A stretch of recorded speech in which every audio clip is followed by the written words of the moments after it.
ప్రధాని మోడీకి మరో దేశ అత్యున్నత పురస్కారం.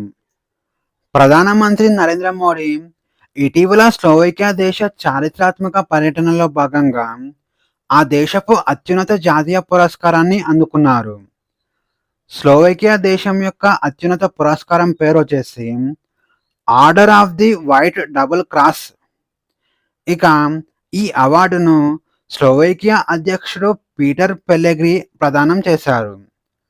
జూన్ 15, 2026న ప్రెసిడెన్షియల్ ప్యాలెస్, బ్రాటిస్లావా వేదికగా ఈ అవార్డు ప్రదానోత్సవం జరిగింది. ఇక స్లోవేకియా దేశంతో స్నేహ సంబంధాలను పెంపొందించడంలో అసాధారణ కృషి చేసిన విదేశీయులకు ఇచ్చే అత్యున్నత గౌరవంగా ఈ అవార్డును చెప్పుకుంటారు. ఇది ప్రధాని మోడీ విదేశాల నుంచి అందుకున్న 33వ అంతర్జాతీయ పురస్కారం. ఇక 1993 సంవత్సరంలో స్లోవేకియా స్వతంత్ర దేశంగా ఏర్పడిన తర్వాత ఆ దేశాన్ని సందర్శించిన మొట్టమొదటి భారత ప్రధానిగా నరేంద్ర మోడీ రికార్డు సృష్టించాడు.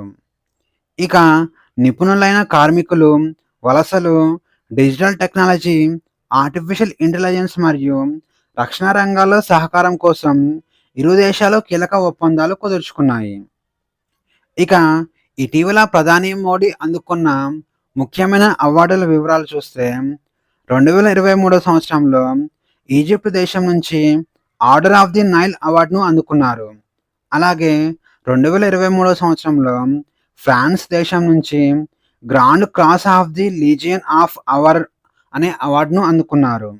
అలాగే 2024 సంవత్సరంలో రష్యా నుంచి ఆర్డర్ ఆఫ్ సెయింట్ ఆండ్రూ అవార్డును అందుకున్నారు. అలాగే 2024 సంవత్సరంలో భూటాన్ దేశం నుంచి ఆర్డర్ ఆఫ్ ది డ్రూక్ గ్యాల్పో అనే అవార్డును అందుకున్నారు.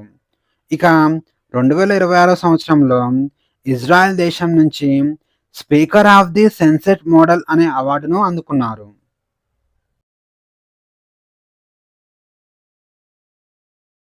టెలిగ్రామ్ యాప్పై తాత్కాలిక నిషేధం.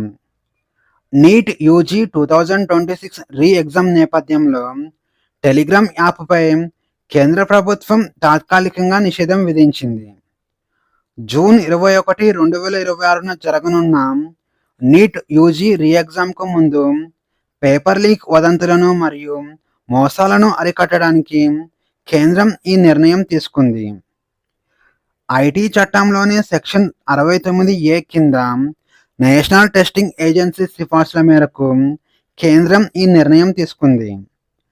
ఎలక్ట్రానిక్స్ మరియు సమాచార సాంకేతిక మంత్రిత్వ శాఖ జూన్ 22, 2026 వరకు టెలిగ్రామ్ సేవలను తాత్కాలికంగా నిలిపివేసింది. కేవలం యాప్ను బ్లాక్ చేయడమే కాకుండా అందులో పంపిన మెసేజ్లను మరియు మెసేజ్ ఎడిటింగ్ ఫీచర్ను కూడా జూన్ 30 వరకు డిసేబుల్ చేయాలని ప్రభుత్వం ఆదేశించింది. దీనికి కారణం చూస్తే మోసగాళ్లు పరీక్షకు ముందు ఛానల్లో ఒక సాధారణ మెసేజ్ లేదా డాక్యుమెంట్ను పోస్ట్ చేస్తారు. పరీక్ష పూర్తయి అసలు ప్రశ్నాపత్రం బయటకు వచ్చిన తర్వాత వాళ్ళు ముందుగా పెట్టిన పాత మెసేజ్ను ఎడిట్ చేసి అందులో ఈ కొత్త ప్రశ్నపత్రాన్ని జత చేస్తారు. టెలిగ్రామ్లో మెసేజ్ ఎడిట్ చేసినప్పటికీ అది మొదట పోస్ట్ చేసిన సమయం మాత్రమే చూపిస్తుంది.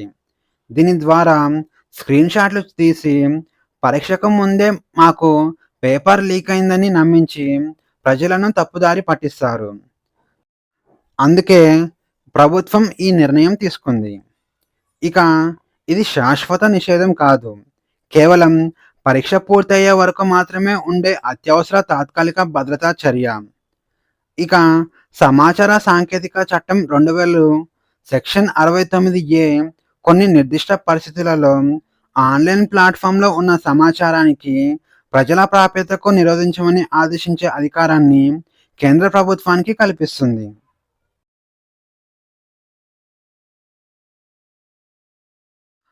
టైమ్ మ్యాగజైన్ 2026లో మొదటి 100 స్థానాలలో చోటు దక్కించుకున్న భారతీయ మహిళా క్రికెటర్. భారత మహిళా క్రికెట్ జట్టు వైస్ కెప్టెన్ స్మృతి మందాన ప్రఖ్యాత టైమ్ మ్యాగజైన్ 2026 సంవత్సరానికి గాను తొలిసారిగా ప్రకటించిన ప్రపంచ క్రీడా రంగంలో అత్యంత ప్రతిభావంతమైన 100 మంది వ్యక్తుల జాబితాలో చోటు దక్కించుకుంది. ఇక స్మృతి మందన గురించి చూస్తే అంతర్జాతీయ క్రికెట్‌లోని 3 ఫార్మాట్లలో సెంచరీలు సాధించిన మొట్టమొదటి భారతీయ మహిళా క్రికెటర్‌గా రికార్డు సాధించింది. అలాగే అంతర్జాతీయ మహిళా క్రికెట్‌లో అత్యధిక సెంచరీలు సాధించిన క్రీడాకారిణి. ఈమె మొత్తం 17 సెంచరీలు సాధించింది. అలాగే దేశవాళీ వన్‌డేల్లో డబుల్ సెంచరీ సాధించిన తొలి భారతీయ మహిళగా స్మృతి మందాన రికార్డు సాధించింది. అలాగే ఒకే క్యాలెండర్ ఇయర్‌లో వన్‌డేలో 1000కి పైగా పరుగులు చేసిన తొలి మహిళా క్రికెటర్‌గా స్మృతి మందాన నిలిచింది. ఇక దీంతో పాటు 2025 సంవత్సరం ప్రదర్శనకు గాను BBC Indian sports women of the year అవార్డును గెలుచుకుంది. ఇక ఆమె కెప్టెన్సీలో రాయల్ ఛాలెంజర్స్ బెంగుళూరు జట్టు 2024 మరియు 2026 సంవత్సరాల్లో ఉమెన్స్ ప్రీమియర్ లీగ్ టైటిల్స్‌ను గెలుచుకున్నారు. అలాగే 2025 సంవత్సరంలో భారత జట్టు ఐసీసీ మహిళల వన్‌డే ప్రపంచ కప్ గెలవడంలో వైస్ కెప్టెన్‌గా స్మృతి మందాన కీలక పాత్ర పోషించింది. ఈ టోర్నమెంట్‌లో అత్యధిక పరుగులు చేసిన రెండవ బ్యాటర్‌గా స్మృతి మందాన నిలిచింది. ఇక ఈ టైమ్ 100 స్పోర్ట్స్ జాబితాలో స్మృతి మందాన పేరు ప్రపంచ దిగ్గజాల సరసన నిలవడం భారత క్రీడా రంగానికి గర్వకారణం. ఇక ఈ జాబితాలోని ప్రముఖుల పేర్లు చూస్తే అమెరికా బాస్కెట్‌బాల్‌కి చెందిన లెబ్రాన్ జేమ్స్ ఉన్నారు. ఈయన ఫోటోని మ్యాగజైన్ కవర్ పేజీ పైన ముద్రించారు. అలాగే ఫుట్బాల్‌కు చెందిన లియోనెల్ మెస్సీ మరియు క్రిస్టియానో రొనాల్డో ఉన్నారు. అలాగే టెన్నిస్ దిగ్గజం Carlos Alcaraz, FIFA president Giani Infantino వంటి వారు కూడా ఈ జాబితాలో చోటు దక్కించుకున్నారు.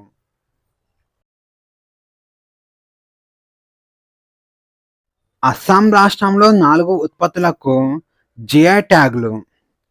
అస్సాం రాష్ట్రానికి చెందిన 4 విశిష్టమైన సాంప్రదాయ ఉత్పత్తులకు ఇటీవల భారత ప్రభుత్వం జిఐ గుర్తింపును మంజూరు చేసింది. నాబార్డు సహకారంతో ఈ గుర్తింపులు లభించాయి. వాటి యొక్క వివరాలు చూస్తే అందులో మొదటిది బిహు పేసా. ఇది గేదె కొమ్ముతో తయారు చేయబడే ఒక సాంప్రదాయ గాలి వాయిద్యం. అస్సాం ప్రసిద్ధ బిహు పండగ వేడుకల్లో దీనికి ప్రాముఖ్యత ఉంటుంది. ఇక రెండవది కార్బీ ఆంగ్లాంగ్ చేనేత ఉత్పత్తులు. ఇవి అస్సాంలోనే పురాతన గిరిజన సమూహాలలో ఒకటైన కర్బీ తెగకు చెందిన విశిష్టమైన చేనేత నైపుణ్యానికి, వారి సాంప్రదాయ వస్త్రధారణకు ప్రతీకగా ఉంటాయి. ఇక మూడవది బాహు శిల్పి. ఇది అస్సాం గ్రామీణ జీవితంలో వెదురుకు ఒక ప్రత్యేక స్థానం ఉంది.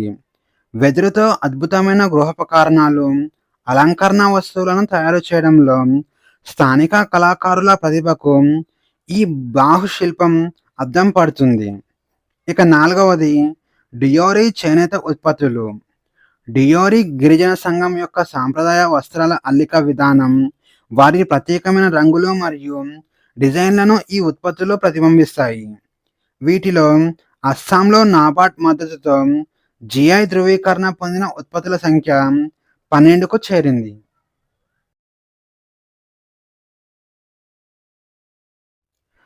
జార్ఖండ్‌లో 4 ఉత్పత్తులకు జిఐ ట్యాగ్ గుర్తింపు. National bank for agriculture and rural development కృషితో జార్ఖండ్‌లో 4 ఉత్పత్తులకు జిఐ ట్యాగ్ లభించాయి. వాటి వివరాలు చూస్తే బగయా సిల్క్, కుచాయ్ సిల్క్, ముండా జ్యువెలరీ మరియు వెదురు కళాకృతులకు ఈ గుర్తింపు లభించాయి. ఇక వాటి యొక్క వివరాలు చూస్తే బగయా సిల్క్ మరియు కుచాయ్ సిల్క్. జార్ఖండ్ అనగానే అడవులు, ఖనిజాలే కాకుండా అద్భుతమైన పట్టు తయారీకి కూడా ఆ రాష్ట్రం ప్రసిద్ధి చెందింది. బగయా మరియు కుచాయ్ సిల్క్ రకాలు జార్ఖండ్‌కే ప్రత్యేకమైన వైల్డ్ టసర్ పట్టు రకాలు. ఈ పట్టు వస్త్రాలు సహజంగానే బంగారు రంగు మెరుపును కలిగి ఉంటాయి. అలాగే అడవుల్లోని అర్జున్, అసాన్ చెట్లపై పెరిగే పట్టుపురుగుల నుంచి ఎటువంటి రసాయనాలు లేకుండా పర్యావరణ రహిత పద్ధతుల్లో వీటిని సేకరిస్తారు. ఇక పట్టు దారాలను చేతితో తీయడం, మగ్గాలపై నేయడం అనేది వందల ఏళ్లుగా వస్తున్న సాంప్రదాయం. ముఖ్యంగా బగయా సిల్క్‌ను సంతాల్ గిరిజన మహిళలు అద్భుతంగా నేస్తారు. ఇక ముండా జ్యువెలరీ. ముండా తెగకు చెందిన సాంప్రదాయ ఆభరణాల తయారీ కళ ఇది. అలంకారం మాత్రమే కాకుండా వారి సంస్కృతికి ఇది ప్రతిరూపంగా ఉంటుంది. వెండి, ఇత్తడి వంటి లోహాలను ఉపయోగించి చేతితో ఎంతో సూక్ష్మంగా ఈ నగలు తయారు చేస్తారు. ఇక ఆ తరువాత వెదురు కళాకృతులు. జార్ఖండ్ అడవుల్లో పుష్కలంగా దొరికే వెదురును ఉపయోగించి అనేక వస్తువులను తయారు చేసేవారు. అవి బుట్టలు, చాపలు, దీపపు కందులు, అలంకరణ వస్తువులు వంటివి ఉన్నాయి. ఇది ప్లాస్టిక్కు ప్రత్యామ్నాయంగా నిలిచే గొప్ప పర్యావరణ హితమైన క్రాఫ్ట్‌గా చెప్పుకోవచ్చు. ఇక జిఐ ట్యాగ్ పొందడం వల్ల నకిలీ వస్తువులను తయారు చేసి అమ్మడం చట్టరీత్యా నేరం అవుతుంది. అలాగే జాతీయ, అంతర్జాతీయ మార్కెట్లలో ఈ గిరిజన కళలకు ఒక బ్రాండ్ ఇమేజ్ ఏర్పడుతుంది.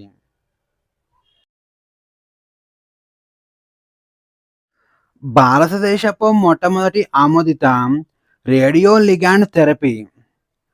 అడ్వాన్స్ ప్రోస్టేట్ క్యాన్సర్‌తో బాధపడుతున్న రోగుల కోసం భారతదేశపు మొట్టమొదటి ఆమోదిత రేడియో లిగాండ్ థెరపీని ప్రముఖ ఫార్మా సంస్థ నోవార్టిస్ జూన్ 2026లో దేశంలో అధికారికంగా విడుదల చేసింది.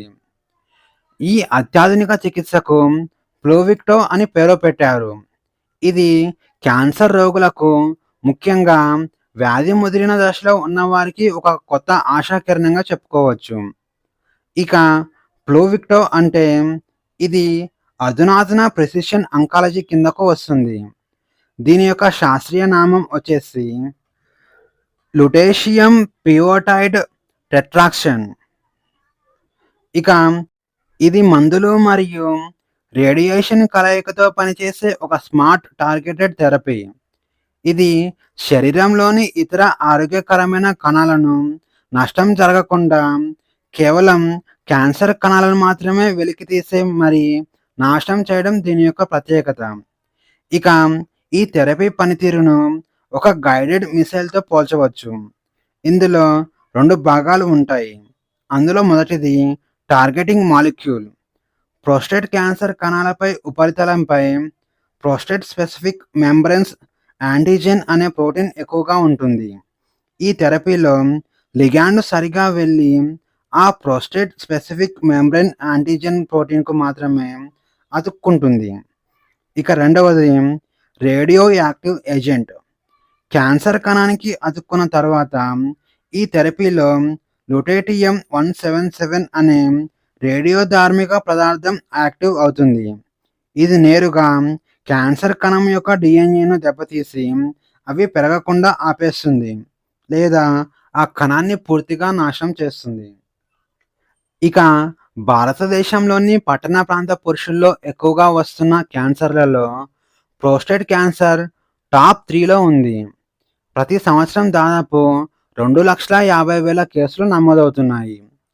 మన దేశంలో 50% రోగులు ఈ క్యాన్సర్ చివరి దశకు చేరుకున్నారని వ్యాధిని గుర్తిస్తున్నారు. సాధారణ చికిత్సలు అప్పుడు పనిచేయవు. ఇక ఈ డ్రగ్‌పై జరిగిన ఫేజ్ 3 క్లినికల్ ట్రయల్స్‌లో ఈ ప్లూవిక్టో థెరపీ వల్ల రోగులలో మరణం దాదాపు 38% వరకు తగ్గింది.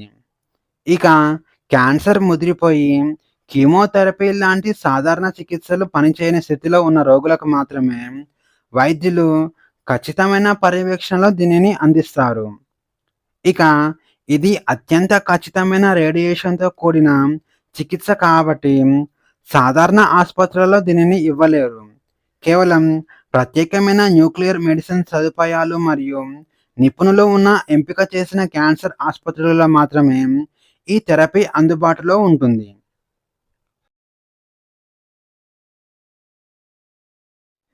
ముంబై అహ్మదాబాద్ హైస్పీడ్ రైలు నిర్మాణంలో సరికొత్త రికార్డు.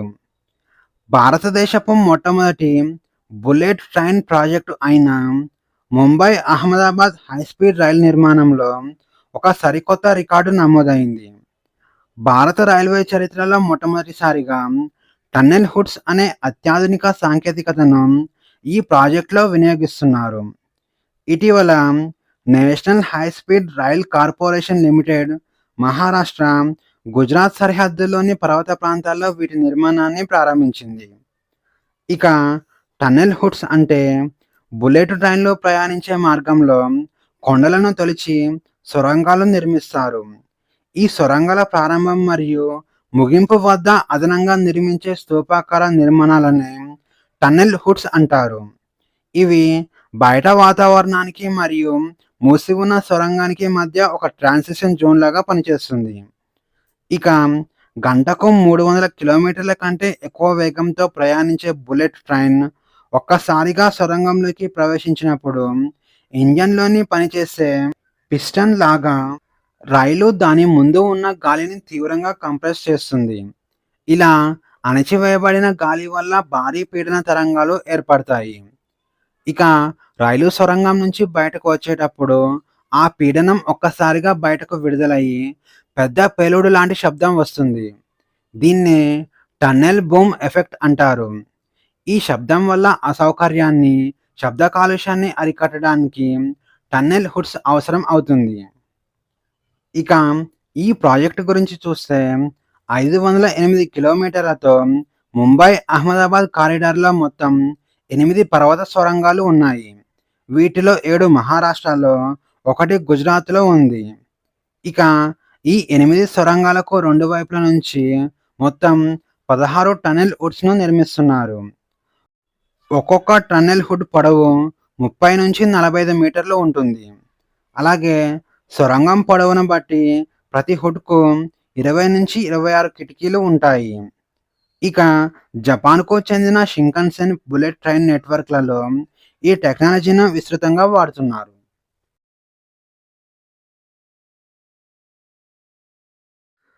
ప్రధానమంత్రి నరేంద్ర మోడీ అరుదైన మైలురాయి. భారత ప్రధానమంత్రి నరేంద్ర మోడీ జూన్ 10, 2026న ఒక అరుదైన మైలురాయిని చేరుకున్నారు. దేశ చరిత్రలో అత్యధిక కాలం నిరంతరంగా సేవలు అందించిన ఎన్నికైన ప్రధానమంత్రిగా ఆయన సరికొత్త రికార్డు సృష్టించారు. జూన్ 10, 2026 నాటికి ప్రధానమంత్రి మోడీ వరుసగా 4,399 రోజులు పదవిలో కొనసాగి నెహ్రూ పేరిట ఉన్న రికార్డును అధిగమించారు. జవహర్లాల్ నెహ్రూ వరుసగా 4,398 రోజులు ప్రధానిగా సేవలు అందించారు. ఇక నరేంద్ర మోడీ మొట్టమొదటిసారిగా 2014 మే 26న ప్రధానమంత్రి పదవిని చేపట్టారు. ఇక ఈ 12 సంవత్సరాల పాలనలో విజయాలు చూస్తే సబ్కా సాత్ సబ్కా వికాస్ నినాదంతో 80 కోట్ల మందికి పైగా ఉచిత రేషన్ కార్డులు, పేదలకు పక్కా ఇల్లు, స్వచ్ఛమైన తాగునీరు అందించారు. అలాగే చట్టసభల్లో మహిళలకు 33% రిజర్వేషన్లు కల్పించడం, లక్షాధికారి దీదీ వంటి కార్యక్రమాలతో మహిళా సాధికారతకు పెద్దపీట వేశారు. అలాగే దశాబ్దాలుగా పెండింగ్‌లో ఉన్న జమ్మూ కాశ్మీర్‌లో ఆర్టికల్ 370 రద్దు, జీఎస్టీ అమలు, పౌరసత్వ సవరణ చట్టం, కొత్త క్రిమినల్ చట్టాల రూపకల్పన లాంటి సాహసోపేతమైన నిర్ణయాలు తీసుకున్నారు. అలాగే డిజిటల్ చెల్లింపుల విప్లవంలో దేశ రూపురేఖలు మార్చారు. ప్రపంచంలోనే 3వ అతిపెద్ద స్టార్టప్ ఎకోసిస్టమ్‌గా ఇండియా ఎదిగింది. అలాగే చంద్రయాన్ వంటి ప్రయోగాలలో అంతరిక్ష రంగంలో భారతదేశం తన సత్తాను ప్రపంచానికి చాటి చెప్పింది. అలాగే ఈ మైలురాయి చేరుకున్న సందర్భంగా 2047 సంవత్సరం నాటికి భారతదేశాన్ని పూర్తిగా అభివృద్ధి చెందిన దేశంగా నిలపాలని వికసిత్ భారత్ లక్ష్య సాధనపై ప్రధానమంత్రి మోడీ తన దృష్టిని మరింత బలోపేతంగా కేంద్రీకరించారు.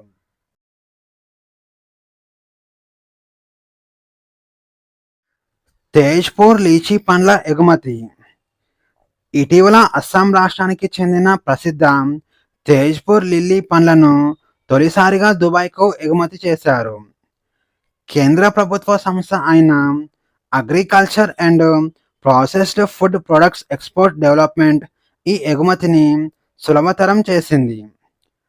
జూన్ 7, 2026న 1 మెట్రిక్ టన్ తేజ్‌పూర్ లీచీ పండ్లను తొలిసారి కన్సైన్మెంట్‌ను దుబాయ్‌కు విజయవంతంగా ఎగుమతి చేసింది. దీంతో పాటు సుమారు 600 కేజీల పండ్లను సింగపూర్‌కు కూడా పంపారు. ఇక తేజ్‌పూర్ లీచీ గురించి చూస్తే 2015 సంవత్సరంలో కేంద్ర ప్రభుత్వం నుంచి జియో ట్యాగ్‌ను పొందింది. అస్సాంలోని తేజ్‌పూర్‌లో పండే ఈ లీచీ పండ్లు వాటి అద్భుతమైన తీపి, ముదురు ఎరుపు రంగు, ప్రత్యేకమైన సువాసన మరియు నాణ్యతకు ప్రపంచవ్యాప్తంగా ప్రసిద్ధి చెందాయి. అలాగే బొంబాయి, బిలాటి, ఇలాచీ, పియాజీ మరియు సాహితీ వంటి అనేక రకాల లీచీ పండ్లను ఇక్కడ ప్రధానంగా పండిస్తారు. ఇక agriculture and processed food products export development అనేది భారత వాణిజ్య మరియు పరిశ్రమల మంత్రిత్వ శాఖ కింద పనిచేసే ఒక సంస్థ. ఇది 1986 సంవత్సరంలో స్థాపించబడింది. ఇక ఈశాన్య భారతదేశం నుంచి వ్యవసాయ ఉత్పత్తులను ప్రపంచ మార్కెట్‌కు పరిచయం చేయడంలో agriculture and processed food products export development విశేష కృషి చేసింది. ఇక స్థానిక మార్కెట్‌లో ఉన్న ధర కంటే దాదాపు 10% అధిక ధరను ఈ ఎగుమతి సప్లై చైన్ ద్వారా రైతులు పొందగలిగారు. ఇక 1923 సంవత్సరంలో ప్రముఖ సాహిత్యకారుడు పద్మనాథ్ గోహెన్ బీరువా మొట్టమొదటిసారిగా ఈ లీచీ తోటల సాగును ప్రారంభించారు. ఇక 2026 సంవత్సరంలో 100 సంవత్సరాలు పూర్తి చేసుకున్న సందర్భంగా తేజ్‌పూర్ లీచీ ఫెస్టివల్‌ను కూడా ఘనంగా జరుపుకున్నారు.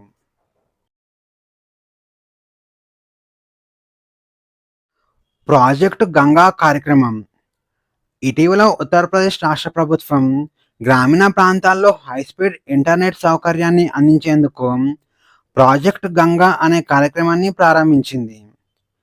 జూన్ 9, 2026న ముఖ్యమంత్రి యోగి ఆదిత్యనాథ్ ఈ ప్రాజెక్టును అధికారికంగా లక్నోలో ప్రారంభించారు.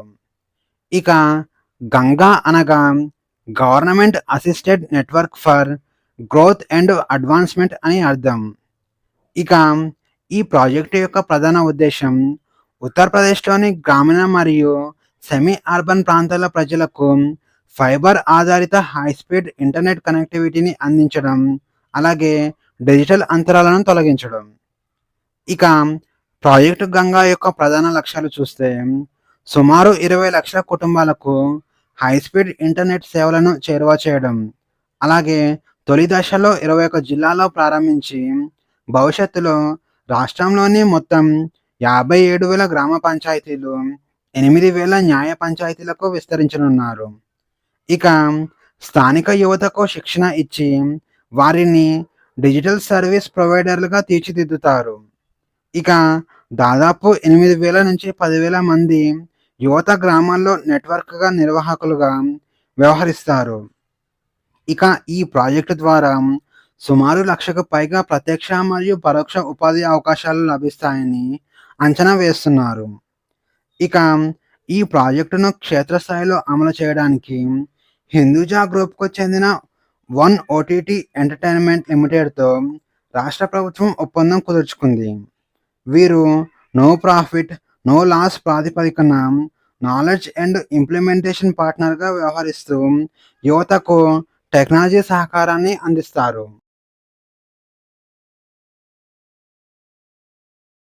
వినిమయ్ ప్లాట్‌ఫామ్ ప్రారంభం భారతదేశ సరిహద్దు నిర్వహణ వ్యవస్థను మరింత ఆధునీకరించే దిశగా కేంద్ర మంత్రి అమిత్ షా జూన్ 9, 2026న న్యూఢిల్లీలో ల్యాండ్ ఫోర్ట్ మేనేజ్మెంట్ సిస్టమ్ వినిమయ్‌ను ప్రారంభించారు.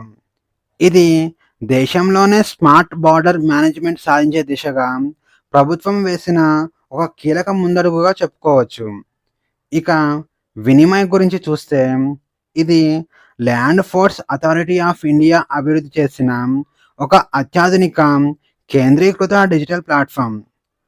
అంతర్జాతీయ విమానాశ్రయాలు మరియు ఓడరేవుల వంటి అధునాతన డిజిటల్ వ్యవస్థలు ఉన్నాయో, భారతదేశ సరిహద్దుల్లోని ల్యాండ్ పోర్టులలో కూడా అలాంటి సాంకేతికతను తీసుకురావడమే దీని యొక్క ప్రధాన ఉద్దేశ్యం.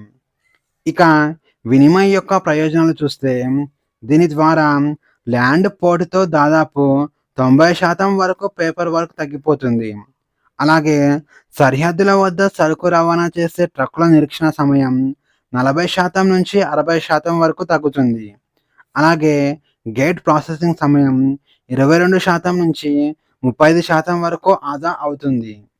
ఇక ఆటోమేటిక్ నంబర్ ప్లేట్ రికగ్నిషన్ ఏర్పాటు చేశారు. అలాగే చొరబాట్లు, స్మగ్లింగ్ వంటి చట్టవిరుద్ధ కార్యకలాపాలను అరికట్టడానికి ఈ డిజిటల్ నిఘా మరియు సమాచార మార్పిడి ఉపయోగపడుతుంది. ఇక భద్రతకు ఏమాత్రం విఘాతం కలగకుండా సజావుగా, వేగంగా వాణిజ్యం జరగటానికి ఈ వ్యవస్థ దోహదపడుతుంది.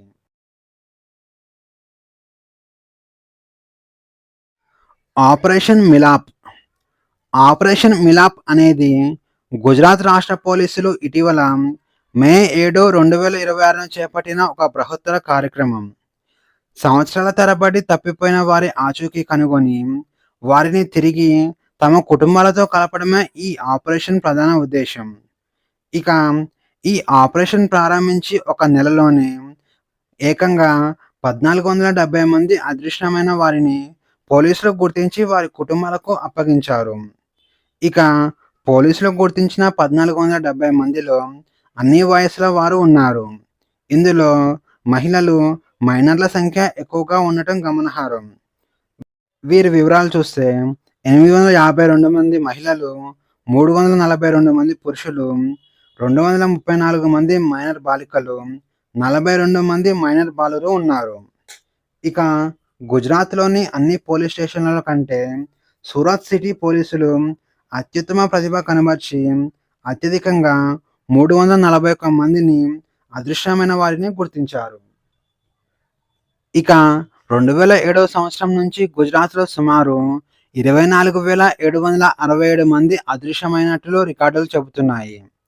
అలాగే Gujarat DGP GS Malik, CID ADGP Ajay Chaudhary నేతృత్వంలో ఈ పాత కేసుల ఫైళ్లను పోలీసులు మళ్లీ తెరిచారు. పాత కేసుల్లోని వ్యక్తుల సోషల్ మీడియా ఖాతాలను ట్రాక్ చేయడం ద్వారా ఈ ప్రస్తుత ఆచూకీ తీశారు. ఇక బస్టాండ్లు, రైల్వే స్టేషన్లకు నేరుగా వెళ్లి విచారించారు. పాత సాక్షులను మళ్లీ కలిపి కొత్త ఆధారాలు సేకరించారు. ఇక అదృశ్యానికి ప్రధాన కారణాలు చూస్తే 14-17 సంవత్సరాల టీనేజ్ బాలికలు ప్రేమ పేరుతో ఇల్లు వదిలిపోవటం, అలాగే తల్లిదండ్రులు మందలించారని, భార్యాభర్తల మధ్య గొడవలు, అలాగే పరీక్షలో ఫెయిల్ అవడం ఈ కారణాలుగా చెప్పుకోవచ్చు.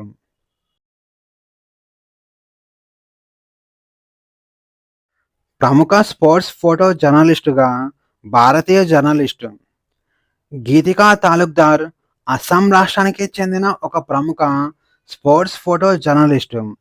క్రీడా రంగంలో ముఖ్యంగా పురుషుల ఆధిపత్యం ఎక్కువగా ఉండే స్పోర్ట్స్ ఫోటోగ్రఫీలో తన ముద్ర వేస్తూ అంతర్జాతీయ స్థాయిలో భారతదేశానికి, ముఖ్యంగా ఈశాన్య రాష్ట్రాలకు ఆమె గర్వకారణంగా నిలిచారు.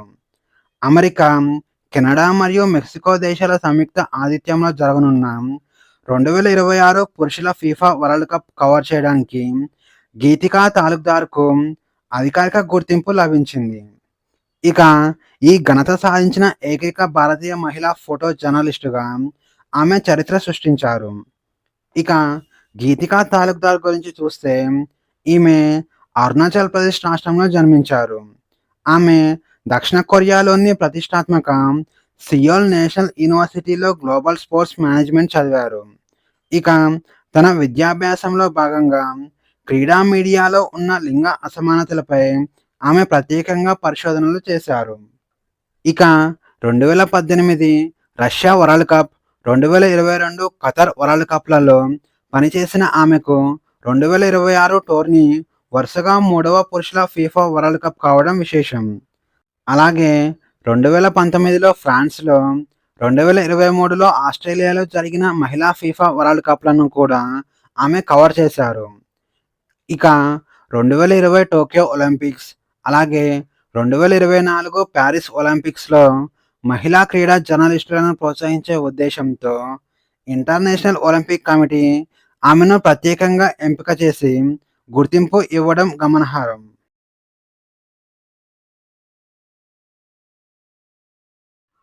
ఆయిల్ సీడ్స్ కిసాన్ మిత్ర సర్వీస్. ఆయిల్ సీడ్స్ కిసాన్ మిత్ర అనేది నూనె గింజల రైతుల కోసం భారత వ్యవసాయ పరిశోధనా మండలి ఫిబ్రవరి 6, 2026న ప్రారంభించిన భారతదేశపు మొట్టమొదటి వాట్సాప్ ఆధారిత ఆర్టిఫిషియల్ ఇంటెలిజెన్స్ అడ్వైజరీ సర్వీసెస్. ఇక నూనె గింజల సాగులో రైతులు ఎదుర్కొనే సమస్యలపై శాస్త్రీయమైన పరిష్కారాలను, పరిశోధనా ఫలితాలను నేరుగా వారి మాతృభాషలో ఉచితంగా అందించడమే ఈ ప్రాజెక్ట్ యొక్క ప్రధాన ఉద్దేశ్యం. దీనికి ఎలాంటి యాప్ అవసరం లేదు. వాట్సాప్ ద్వారానే దీని సేవలు పొందవచ్చు. ఇక ఈ artificial intelligence chatbot Telugu, Hindi, English, తమిళం, కన్నడం వంటి తదితర భాషల్లో రైతులు అడిగే ప్రశ్నలను అర్థం చేసుకొని, అదే భాషలో సమాధానాలు ఇస్తుంది. ఇది 24/7 ఉచిత సేవలు అందిస్తుంది. ఇది వేరుశనగ, సోయాబీన్, పొద్దుతిరుగుడు, ఆవాలు, నువ్వులు, కుసుములు వంటి మొత్తం 9 రకాల ప్రధాన నూనె గింజల పంటలకు ఇది గైడెన్స్ అందిస్తుంది. దీనికోసం రైతులు తమ మొబైల్స్‌లో 914024598180 నంబర్‌ను ఆయిల్ సీడ్స్ కిసాన్ మిత్ర పేరుతో సేవ్ చేసుకొని ఉండాలి. అలాగే వాట్సాప్‌లో మెసేజ్ చేసి ఉండాలి. ఇక విత్తనం నాటినప్పటి నుంచి పంట కోత వరకు ఇది పూర్తి గైడెన్స్ ఇస్తుంది. అలాగే అనువైన విత్తన రకాల ఎంపికలో విత్తనాల లభ్యత, వ్యవసాయ పద్ధతులు, సాగులో మెళకువలు, చీడపీడలు, తెగుల నివారణ, నీటిపారుదల మరియు ఎరువుల యాజమాన్యం, పంట కోత అనంతరం తీసుకోవాల్సిన జాగ్రత్తలు ఈ యాప్ సేవలు అందిస్తుంది.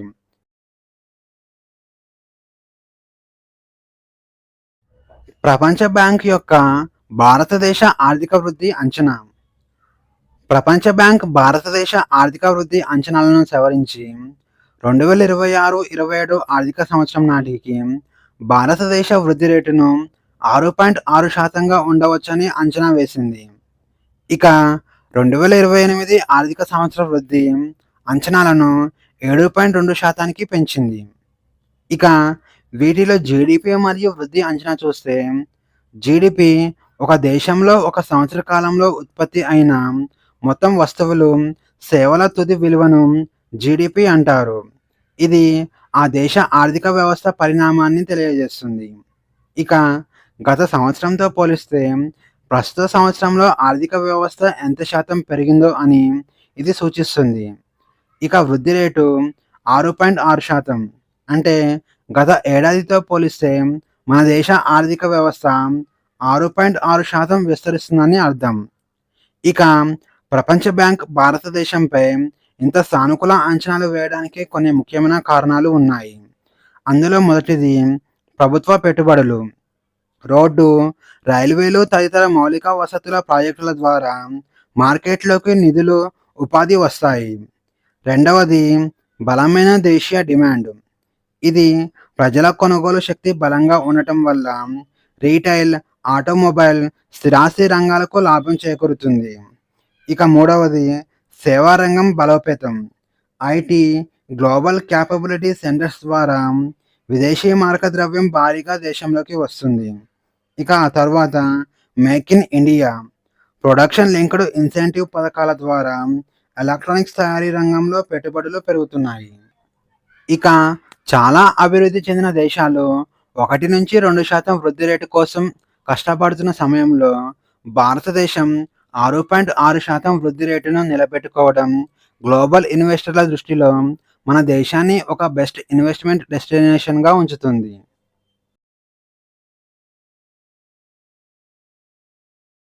Reserve bank of India, state bank of India central బోర్డులో డైరెక్టర్ల నియామకం.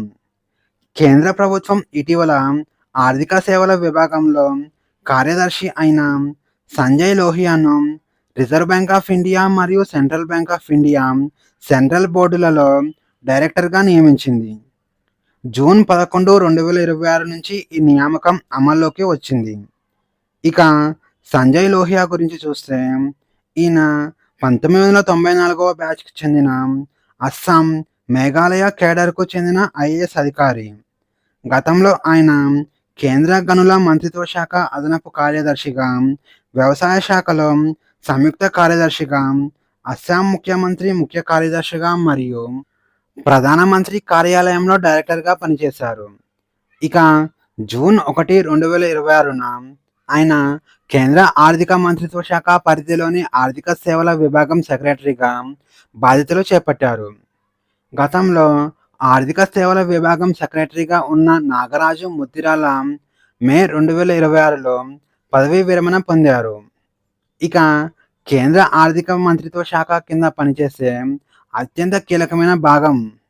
దీని యొక్క ప్రధాన బాధ్యతలు చూస్తే ప్రభుత్వ రంగ బ్యాంకుల పనితీరును, నిర్వహణను పర్యవేక్షించడం, బీమా మరియు పెన్షన్ రంగాల కార్యకలాపాలను సమన్వయం చేయడం, పేదలకు బ్యాంకింగ్ సేవలు అందించే ఆర్థిక సమ్మిళిత పథకాలను అమలు చేయడం, దేశ బ్యాంకింగ్ రంగంలో అవసరమైన ఆధునీకరణ, సంస్కరణలు తీసుకురావడం.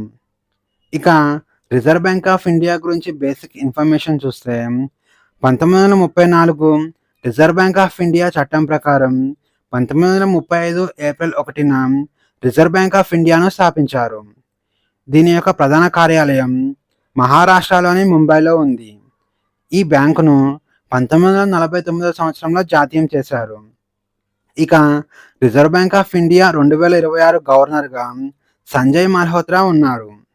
ఇక స్టేట్ బ్యాంక్ ఆఫ్ ఇండియా గురించి చూస్తే దీని యొక్క చైర్మన్గా చల్లా శ్రీనివాసులు శెట్టి ఉన్నారు. ఇది 23% మార్కెట్ వాటాతో 22,500 పైగా శాఖలు, 63,000కు పైగా ఏటీఎం నెట్వర్క్లను కలిగి ఉంది. దీని యొక్క ప్రధాన కార్యాలయం ముంబైలో ఉంది.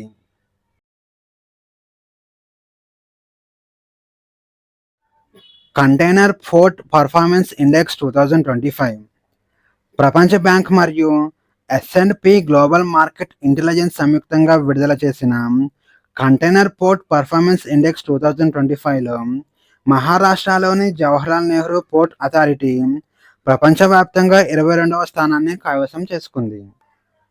సరుకులతో ఓడలు రేవుకు చేరుకున్న దగ్గర నుంచి సరుకులను ఎగుమతి లేదా దిగుమతి చేసుకొని తిరిగి వెళ్లేందుకు ఎంత సమయం పడుతుంది మరియు పోర్టుల ఆపరేషన్ల సామర్థ్యం ఎలా ఉంది అనే అంశాలను బట్టి ప్రపంచ బ్యాంక్ ఈ ర్యాంకింగ్స్ అందిస్తుంది. ఇక జవహర్లాల్ నెహ్రూ పోర్ట్ అథారిటీ 2025 సంవత్సరంలో 22వ ర్యాంకును సొంతం చేసుకుంది.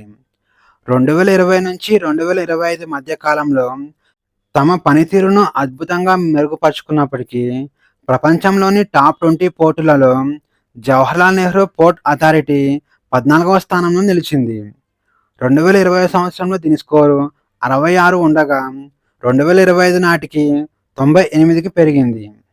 ఇక జవహర్లాల్ నెహ్రూ పోర్ట్ అథారిటీ ఇటీవల అత్యధికంగా 8.17 మిలియన్ల కంటైనర్ల సరుకు రవాణాను నిర్వహించింది. ఇక ఈ నివేదికలో మొదటి 10 స్థానాలలో ఉన్న పోర్ట్లు చూస్తే మొదటిది చైనాలోని ఫుజా పోర్ట్ మొదటి స్థానంలో ఉండగా చైనాలోని డాలియన్ పోర్ట్ 2వ స్థానంలో ఉంది. ఇక ఒమాన్లోని సలీలా పోర్ట్ 3వ స్థానంలో ఉండగా చైనాలోని మావన్ పోర్ట్ 4వ స్థానంలో ఉంది. ఇక చైనాలోని చివాన్ పోర్ట్ 5వ స్థానంలో ఉండగా మొరాకోలోని టాంగర్ వెండ్ 6వ స్థానంలో ఉంది. ఇక చైనాలోని నింగ్బో పోర్ట్ 7వ స్థానంలో ఉండగా ఖతార్లోని హమద్ పోర్ట్ 8వ స్థానంలో ఉంది. ఇక హాంకాంగ్లోని హాంకాంగ్ పోర్ట్ 9వ స్థానంలో ఉండగా జపాన్లోని కోబ్ పోర్ట్ 10వ స్థానంలో ఉంది. Global peace index 2026 institute for economics and peace విడుదల చేసిన గ్లోబల్ పీస్ ఇండెక్స్ 2026 నివేదిక ప్రపంచవ్యాప్తంగా ఉన్న దేశాల శాంతి భద్రతలను మరియు స్థిరత్వాన్ని అంచనా వేస్తుంది. ఇది ఈ ఇండెక్స్ యొక్క 20వ ఎడిషన్. ఇక ప్రపంచ జనాభాలో 99.7% కవర్ చేసే 163 దేశాలను ఈ నివేదిక పరిగణలోకి తీసుకుంటుంది. మొత్తం 3 అంశాల ఆధారంగా ఈ నివేదికను లెక్కిస్తారు. అందులో మొదటిది సామాజిక భద్రత మరియు రక్షణ, నేరాల రేటు, ఉగ్రవాద ప్రభావం, రాజకీయ అస్థిరత. రెండవది కొనసాగుతున్న వివాదాలు, దేశీయంగా మరియు అంతర్జాతీయంగా జరుగుతున్న ఘర్షణలు. మూడవది సైనికీకరణ, సైనిక వ్యయం, ఆయుధాల దిగుమతులు మరియు ఎగుమతులు. ఇక జీపీఐ స్కోర్ ఎంత తక్కువగా ఉంటే ఆ దేశం అంత ఎక్కువ శాంతియుతంగా ఉన్నట్లు అర్థం. ఇక వీటిలోని మొదటి 10 స్థానాలలో ఉన్న దేశాలు చూస్తే 1.161 స్కోర్‌తో ఐస్‌లాండ్ మొదటి స్థానంలో ఉంది. ఐస్‌లాండ్ వరుసగా 19వ సారి మొదటి స్థానాన్ని కైవసం చేసుకుంది. ఇక 1.343 స్కోర్‌తో న్యూజిలాండ్ రెండవ స్థానంలో ఉండగా, 1.363 స్కోర్‌తో స్విట్జర్లాండ్ మూడవ స్థానంలో ఉంది. ఇక 1.369 స్కోర్‌తో స్లోవేనియా నాలుగవ స్థానంలో ఉండగా, ఇక 1.371 స్కోర్‌తో ఐర్లాండ్ ఐదవ స్థానంలో ఉండగా, 1.421 స్కోర్‌తో ఆస్ట్రియా ఆరవ స్థానంలో ఉంది. ఇక 1.427 స్కోర్‌తో పోర్చుగల్ ఏడవ స్థానం, 1.435 స్కోర్‌తో సింగపూర్ ఎనిమిదవ స్థానం, 1.478 స్కోర్‌తో ఫిన్లాండ్ తొమ్మిదవ స్థానం, 1.489 స్కోర్‌తో జపాన్ పదవ స్థానంలో ఉంది. ఇక గ్లోబల్ పీస్ ఇండెక్స్ 2026లో ఇండియా మొత్తం 163 దేశాలకు గాను 127వ స్థానంలో నిలిచింది. ఇండియా 2.409 స్కోర్ చేసింది. ఇక 2025లో ఇండియా 115వ ర్యాంకులో ఉండగా, 2026లో 127వ స్థానానికి చేరుకుంది. ఇక భారతదేశం యొక్క పొరుగు దేశాల ర్యాంక్స్ చూస్తే 16వ స్థానంలో భూటాన్ దేశం ఉండగా, 67వ స్థానంలో శ్రీలంక దేశం ఉంది. ఇక 111వ స్థానంలో నేపాల్ దేశం, 118వ స్థానంలో చైనా దేశాలు ఉన్నాయి. ఇక 152వ స్థానంలో పాకిస్తాన్, 157వ స్థానంలో ఆఫ్ఘనిస్తాన్ దేశాలు ఉన్నాయి.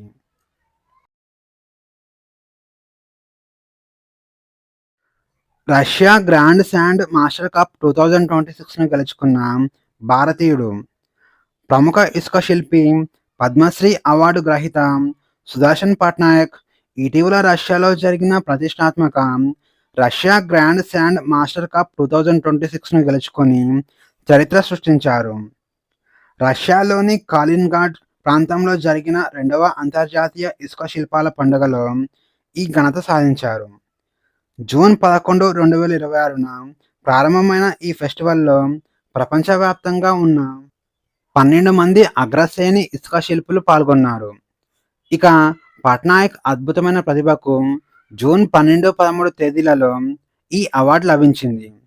ఈ ఫెస్టివల్లో సుదర్శన్ పట్నాయక్ రూపొందించిన శిల్పం అత్యంత ప్రత్యేకమైనది మరియు సమకాలీన సమస్యకు ప్రతిబింబించేది. ఇక ఇతని యొక్క శిల్పం యొక్క థీమ్ చూస్తే వాతావరణ మార్పు మరియు గ్లోబల్ వార్మింగ్. ఆయన దాదాపు 3 మీటర్ల ఎత్తైన ఇసుక శిల్పాన్ని తీర్చిదిద్దారు. ఇది భూమి యొక్క 2 విభిన్న ముఖాలను ప్రదర్శించింది. పర్యావరణ విధ్వంసం, గ్లోబల్ వార్మింగ్ కారణంగా ఎండిపోయి దెబ్బతిన్న భూమి ఒకవైపు, మరోవైపు చెట్లు నాటడం మరియు స్థిరమైన జీవన విధానం ద్వారా పచ్చదనం వికసించిన భూమిని ఒక ఆశాజనకమైన భవిష్యత్తుగా ఆయన చిత్రీకరించారు.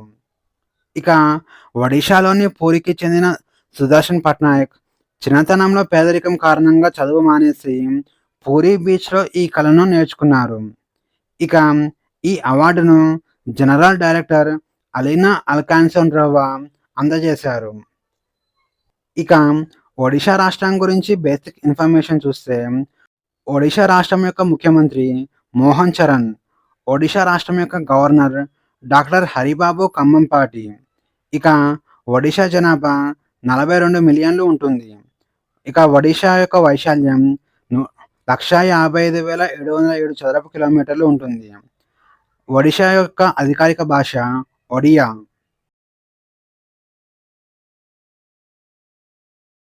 భారత్ ఇన్నోవేట్స్ 2026 భారతదేశపు టెక్నాలజీ మరియు ఆవిష్కరణల సత్తాను ప్రపంచానికి చాటి చెప్పే లక్ష్యంతో జూన్ 14 నుంచి జూన్ 16 తేదీలలో ఫ్రాన్స్‌లో జరిగిన భారత్ ఇన్నోవేట్స్ 2026 అనే భారీ కార్యక్రమం జరిగింది. ఇక భారత ప్రధాని నరేంద్ర మోడీ, ఫ్రాన్స్ అధ్యక్షుడు ఇమాన్యుయల్ మాక్రాన్ సంయుక్తంగా ఈ కార్యక్రమాన్ని ప్రారంభించారు. ఇక భారతదేశానికి చెందిన డీప్ టెక్ ఆవిష్కరణలు మరియు స్టార్టప్ రంగాలను అంతర్జాతీయ వేదికపై ప్రదర్శించడం ఈ సదస్సు యొక్క ముఖ్య ఉద్దేశం. ఇక ఈ కార్యక్రమం India France year of innovation 2026 కిందకు వస్తుంది. ఇక భారత కేంద్ర విద్యా మంత్రిత్వ శాఖ చొరవతో ఈ కార్యక్రమాన్ని ఏర్పాటు చేశారు. ఇది అంతర్జాతీయ పెట్టుబడులను ఆకర్షించడానికి మరియు సాంకేతిక భాగస్వామ్యాలను పెంపొందించడానికి ఒక బలమైన వారధిగా నిలిచింది. ఇక భారతదేశానికి చెందిన సుమారు 120 అత్యుత్తమ డీప్ టెక్ స్టార్టప్లు, 15కు పైగా ఉన్నత విద్యా సంస్థలు ఇందులో తమ ఆవిష్కరణలను ప్రదర్శించాయి. ఇక ఆర్టిఫిషియల్ ఇంటెలిజెన్స్, సెమీకండక్టర్లు, అంతరిక్ష సాంకేతిక మరియు biotechnology, quantum technology, health care మరియు అడ్వాన్స్డ్ మ్యానుఫ్యాక్చరింగ్ తదితర 13 భవిష్యత్ రంగాలపై ప్రధానంగా దృష్టి సారించారు. ఇక ఈ వేదికపై 30కి పైగా అంతర్జాతీయ ఒప్పందాలు జరిగాయి. భారతదేశానికి చెందిన అటల్ టింకరింగ్ ల్యాబ్ స్ఫూర్తితో ఫ్రాన్స్‌లో మొట్టమొదటిసారిగా స్కూల్ ఇన్నోవేషన్ ల్యాబ్‌ను ఏర్పాటు చేసేందుకు ఇండియా, ఫ్రాన్స్ అటల్ బ్రిడ్జ్‌కు శ్రీకారం చుట్టారు.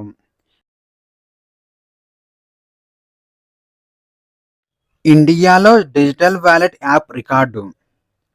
భారతదేశం డిజిటల్ చెల్లింపుల రంగంలో సృష్టిస్తున్న సంచలనాలకు 2025 సంవత్సరం ఒక అద్భుతమైన ఉదాహరణగా చెప్పుకోవచ్చు. డిజిటల్ వాలెట్ యాప్లను డౌన్లోడ్ చేసుకోవడంలో ప్రపంచంలోనే అతిపెద్ద మార్కెట్గా ఇండియా మొదటి స్థానంలో నిలిచింది. దీనికి ప్రధాన కారణం యూపీఐగా చెప్పుకోవచ్చు. యూపీఐ అంటే యూనిఫైడ్ పేమెంట్స్ ఇంటర్ఫేస్ అని అర్థం. ఇక 2025 సంవత్సరంలో ప్రపంచవ్యాప్తంగా జరిగిన 1.8 బిలియన్ల డౌన్లోడ్లలో 440 మిలియన్ల డౌన్లోడ్లు ఇండియా నుంచే జరిగాయి. ఇక వీటిలో ఫోన్‌పే ప్రపంచంలోనే అత్యధికంగా డౌన్లోడ్ అయిన డిజిటల్ వాలెట్ యాప్‌గా చరిత్ర సృష్టించింది. ఇక 2025 సంవత్సరంలో యూనిఫైడ్ పేమెంట్స్ ఇంటర్ఫేస్ లావాదేవీలు 228.5 బిలియన్లుగా ఉంది.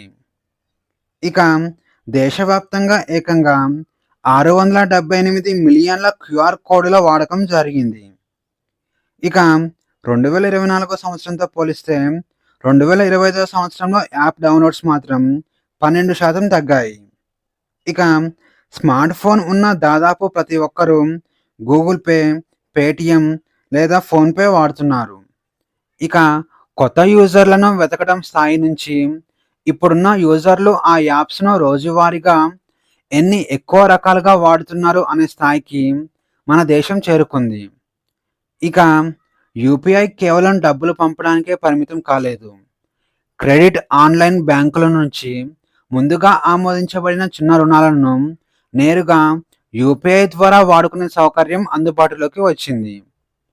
ఇక మొబైల్ నంబర్ లేదా యూపీఐ ఐడీని వాయిస్ కమాండ్ ద్వారా చెప్పి పేమెంట్స్ చేసే టెక్నాలజీ రావడం నిరక్షరాస్యులకు సైతం ఎంతో మేలు చేస్తుంది. ఇక ఇంటర్నేషనల్ మానిటరీ ఫండ్ లాంటి సంస్థలు సైతం ఇండియా సాధించిన ఈ డిజిటల్ పబ్లిక్ ఇన్ఫ్రాస్ట్రక్చర్ మోడల్‌ను ప్రశంసించాయి.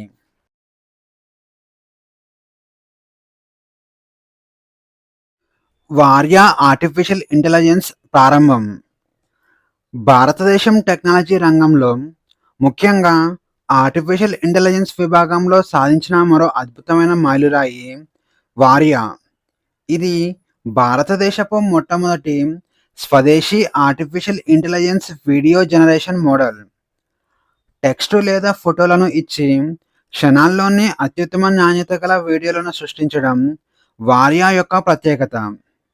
ఇక వార్యాను అవతార్ డాట్ ఆర్టిఫిషియల్ ఇంటెలిజెన్స్ అనే సంస్థ భారత ప్రభుత్వం యొక్క ఇండియా ఆర్టిఫిషియల్ ఇంటెలిజెన్స్ మిషన్ మద్దతుతో అభివృద్ధి చేయబడింది.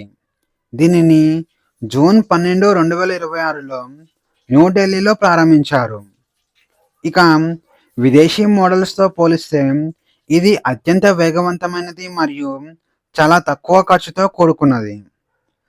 మోడల్ డిస్టిలేషన్ టెక్నాలజీతో 50 ప్రాసెసింగ్ స్టెప్స్ నుంచి కేవలం 4 స్టెప్స్‌కు తగ్గించి సమయం ఆదా చేస్తుంది. అలాగే ఒక సెకను వీడియోకి సుమారు రూ. 0.48 మాత్రమే ఖర్చు అవుతుంది.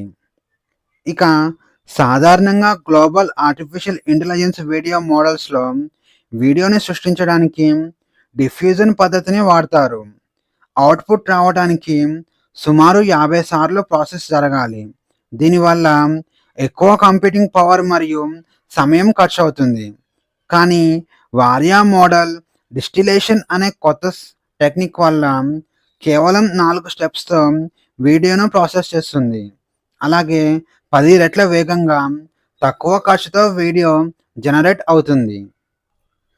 ఇక సెకనుకు కేవలం 48 పైసల ఖర్చుతో వీడియో జనరేట్ అవ్వడం వల్ల ఎంఎస్ఎంఈ వ్యాపారులు తమ ప్రొడక్ట్స్‌ని మార్కెటింగ్ చేసుకోవడానికి లక్షలు ఖర్చు పెట్టి యాడ్స్ తీయడం అవసరం లేదు. కేవలం వార్యాను ఉపయోగించి కొన్ని రూపాయలతోనే వాణిజ్య ప్రకటనలు సృష్టించుకోవచ్చు.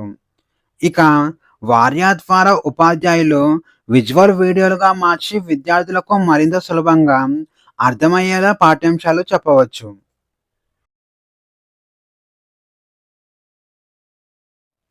ప్రపంచంలోనే మొట్టమొదటి ట్రిలినియర్‌గా రికార్డు. టెక్నాలజీ దిగ్గజం స్పేస్ ఎక్స్ మరియు టెస్లా సంస్థల అధినేత ఎలాన్ మస్క్ చరిత్ర సృష్టించారు. ప్రపంచంలోనే మొట్టమొదటి ట్రిలినియర్‌గా అవతరించి అరుదైన రికార్డును నెలకొల్పారు. జూన్ 12, 2026న ఆయన అంతరిక్ష పరిశోధన సంస్థ స్పేస్ ఎక్స్ ఐపీఓ ద్వారా స్టాక్ మార్కెట్‌లో అడుగుపెట్టడంతో ఎలాన్ మస్క్ ఈ మైలురాయిని చేరుకున్నారు. ఆయన మొత్తం సంపద $1.1 ట్రిలియన్ ఉంది. ఇది ఇండియన్ రూపీస్‌లో చూస్తే సుమారు 92 లక్షల కోట్లు ఉంటుంది. ఇందులో స్పేస్ ఎక్స్ షేర్ ప్రారంభ ధర $135 ఉంది. అలాగే స్పేస్ ఎక్స్ మార్కెట్ విలువ $2.18 ట్రిలియన్లు ఉంది. ఇక స్పేస్ ఎక్స్ ఐపీఓ గురించి చూస్తే స్పేస్ ఎక్స్ అమెరికాలోని నాస్డాక్ స్టాక్ ఎక్స్చేంజిలో తన షేర్లను తొలిసారిగా పబ్లిక్ అమ్మకానికి పెట్టింది. కంపెనీ ఒక్కో షేరును $135కు అమ్మగా మొదటి రోజే ఇన్వెస్టర్స్ నుంచి స్పందన రావడంతో అది సుమారు 19% పెరిగి ట్రేడ్ అయింది. ఈ ఒక్క ఐపీఓ ద్వారా స్పేస్ ఎక్స్ చరిత్రలోనే రికార్డు స్థాయిలో $75 బిలియన్లను సమీకరించింది. ఇక స్పేస్ ఎక్స్ ఇందులో మస్క్‌కు 42% వాటా ఉంది. తాజా ఐపీఓ తర్వాత ఈ షేర్ల విలువ సుమారు $800 బిలియన్లకు పైగా చేరింది. ఇక టెస్లా చూస్తే ఎలక్ట్రిక్ కార్ల తయారీ సంస్థ టెస్లా ఆయనకున్న షేర్ల విలువను సుమారు $200 బిలియన్లు. ఇక ఈ రెండింటితో పాటు X artificial intelligence, X, Neuralink, boring కంపెనీలలో ఆయనకున్న వాటాలన్నీ కలుపుకుంటే అతని యొక్క నికర సంపద 1.1 ట్రిలియన్లకు చేరుకుందని ఫోర్బ్స్, బ్లూంబర్గ్ అంచనా వేశాయి. ఇక $1 ట్రిలియన్ అంటే $1000 బిలియన్ అని అర్థం. ఇక ప్రపంచంలోనే రెండవ అత్యంత ధనవంతుడుగా లారీ పేజ్ ఉన్నారు. అతని యొక్క సంపద $300 బిలియన్.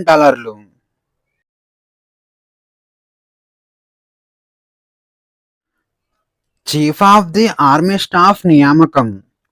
భారత సైన్యానికి తదుపరి అధిపతిగా లెఫ్టినెంట్ జనరల్ ధీరా సేథ్ ఎంపికయ్యారు.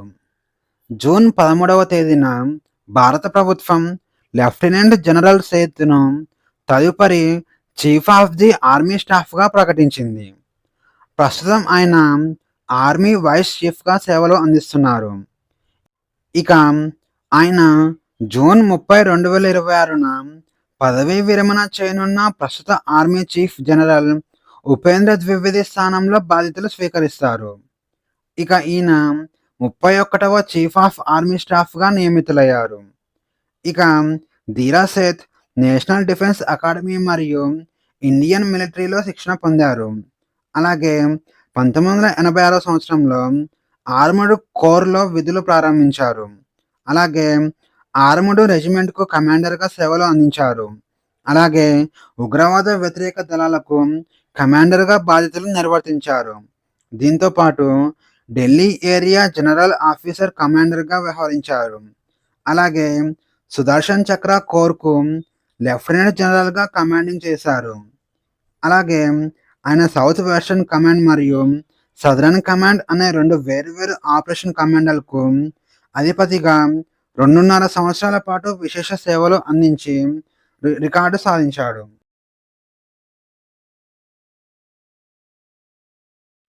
ఇండియన్ ఆర్మీకి కొత్త యూనిఫామ్.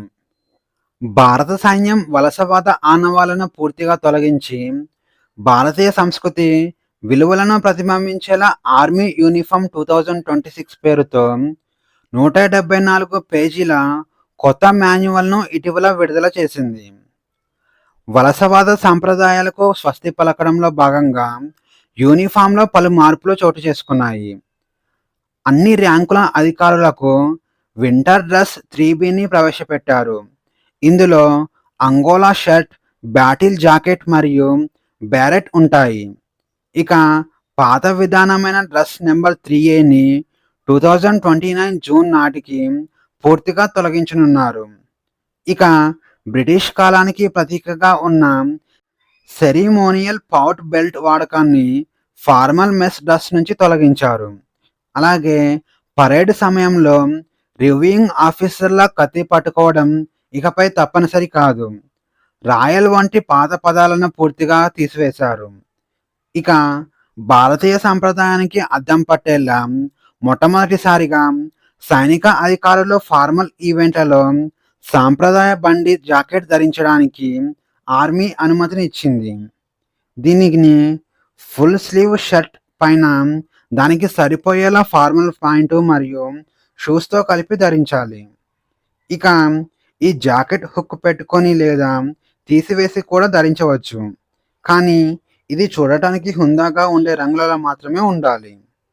ఇక వీటి యొక్క నిబంధనలు చూస్తే, వీరి యొక్క మీసాల పొడవు 12 సెంటీమీటర్లు మించకూడదు. అలాగే వింత స్టైల్స్‌ను అనుమతించబడవు. ఇక శరీరంపై ఎలాంటి టాటూలు ఉండకూడదు. అలాగే యూనిఫామ్‌లో ఉన్నప్పుడు డియోడ్రెంట్లు, పర్ఫ్యూమ్‌లు వాడకూడదు. అలాగే ఎటువంటి బ్రాస్లెట్లు ధరించకూడదు. అలాగే బయటకు కనిపించేలా మతపరమైన గుర్తులు ధరించకూడదు. అలాగే మహిళా అధికారుల కోసం ప్రత్యేక నిబంధనలు కూడా తీసుకొచ్చారు. అవి చూస్తే మహిళా అధికారులు kurta, salwar, ankle length straight ప్యాంట్లతో పాటు చున్నీ ధరించవచ్చు. అలాగే స్లీవ్లెస్ కుర్తాలు, పలాజో మరియు సిగరెట్ ప్యాంట్లు వేసుకోకూడదు. ఇక వీటితో పాటు యూనిఫామ్‌లో ఉన్నప్పుడు లిప్‌స్టిక్, కలర్ నెయిల్ పాలిష్ మరియు బొట్టు, ముక్కు పుడక పెట్టుకోవడానికి అనుమతి లేదు. అలాగే వివాహిత మహిళలు మాత్రం సింధూరం పెట్టుకోవచ్చు. కానీ అది వారు ధరించే క్యాప్ కింద బయటకు కనిపించకుండా ఉండాలి.